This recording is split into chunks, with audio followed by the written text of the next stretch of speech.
veku a stabilne istí na dnešnom takovom ochutnávaní, respektíve krstení mladých vín, ktoré sa nám urodili v minulom roku. Vítam medzi nami pána dekana, ktorý nám to posvie. Takže, dávam.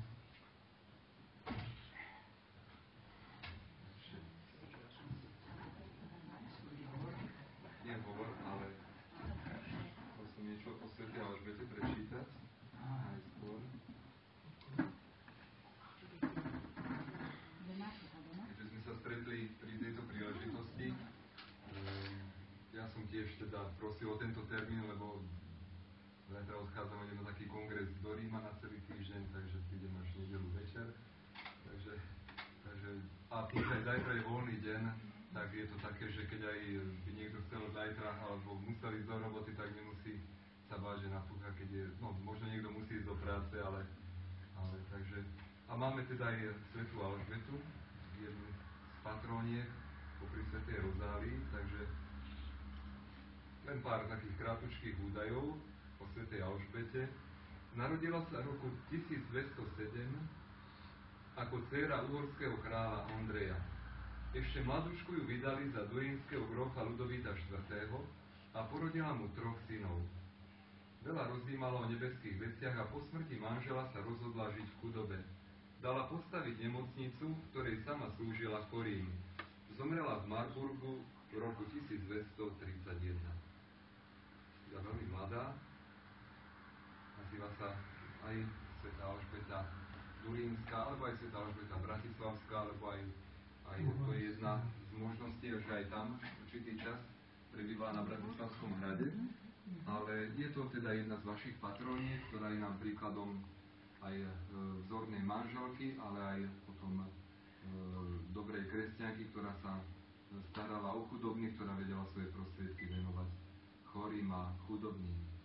Takže je to taká veľká svetica pre nás, aj pretože je tak blízko aj tohto nášho kraja, a chceme teda aj my pri príležitosti Sviatku Svätej Alžbety si uvedomiť, že Bohu ďakovať za všetko má byť nielen vtedy, keď sa nám darí, aj vtedy, keď sa nám menej darí, aj vtedy, keď príde niečo ťažšie.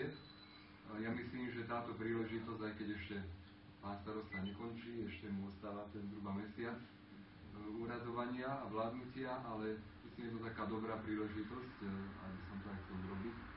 Také poďakovanie za to, že ja som tu teda 6. rok a od začiatku, ako som prišiel, tak som veľmi rád, že či v kostole, či mimo kostola, či na búde, alebo na hudbánka, alebo takto na tomto svetení vína, alebo na hody, že sme vždy vlastne tak spolu vnímali, že aké je dôležité, aby bol aj taký pokoj v dedine, aj tá viera, aby sa šírila aj ten kostolík, aby teda bol taký naozaj takým miestom pre všetkých, kde budú ľudia radi chodiť. Tak ja musím pri príležitosti aj poďakovať za takú veľmi dobrú spoluprácu a popriať mu, aby si tak užil aj tie vnúčatá, ten vinohrad teraz, a manželka, aby si ho viacej užila. Tak vinohrad. Tak vám buď zaplať. Aj potlesk.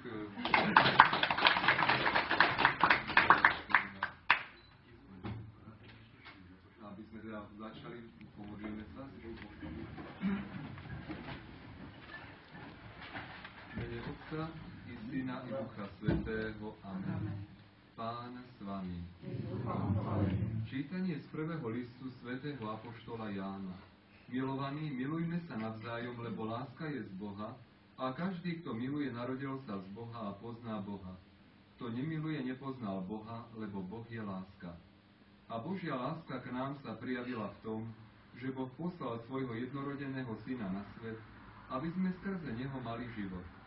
Láska je v tom, že nie my sme milovali Boha, ale že On miloval nás a poslal svojho Syna ako zmiernu obetu za naše hriechy. Milovaní, keď nás Boh tak miluje, aj my sme povinní milovať jeden druhého. Boha nikto nikdy nevidel, ale keď sa milujeme navzájom, Boh ostáva v nás a Jeho láska v nás je dokonalá. Počuli sme Božie slovo. Modlíme sa. Pane Ježišu Kriste, Ty si na svadbe v Káni Galilejskej premenil vodu na víno. Nazval si sa pravým viničom a uistil si nás o tom, že ak ostaneme v Tvojej láske, prinesieme ako živé ratolesti mnoho ovocia. Rozmnož nad nami svoje milosrdenstvo a preukáž nám svoju milosť, ako si to už mnohokrát urobil tým, ktorí dúfali v Tvoju dobrotivosť.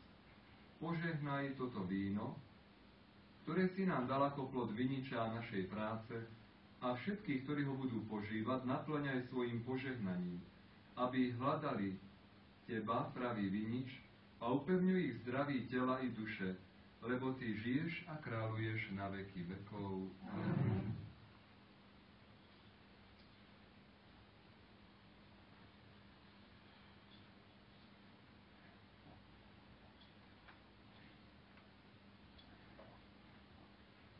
A teraz sa pomodlíme tak, ako nás naučil náš Pán Ježiš Kristus. Otče náš, ktorý si na nebesiach, posväť sa meno Tvoje, príď kráľovstvo Tvoje, buď vôľa Tvoja, ako v nebi, tak i na zemi. Chlieb náš každodenný daj nám dnes a odpusť nám naše viny, ako i my odpúšťame svojim vinníkom, a neuveď nás do pokušenia, ale zbav nás zlého. Amen. A pridajme ešte aj jedno zdravá z Mária za nového pána starostu a nových poslancov, aby dobre teda viedli túto obec, aby aj sme sa mohli o nich vždy tak oprieť a aby boli dobrí, spravodliví, čestní ľudia. Zdravá Mária, milosti plná, Pán s Tebou, požehnaná si medzi ženami a požehnaný je plod života Tvojho Ježiš. Svätá Mária, Matka Božia, pros za nás hriešnych, teraz i v hodinu smrti našej. Amen. Sláva Otcu i Synu i Duchu Svätému, ako bolo na počiatku, tak nech je i teraz i vždycky na veky vekov. Amen. Pán s vami, I s duchom Tvojím. nech vás žehná všemohúci Boh, Otec i Syn i Duch Svätý. Amen. Píme vínečko. Dobré je. A kdože nám ho naleje,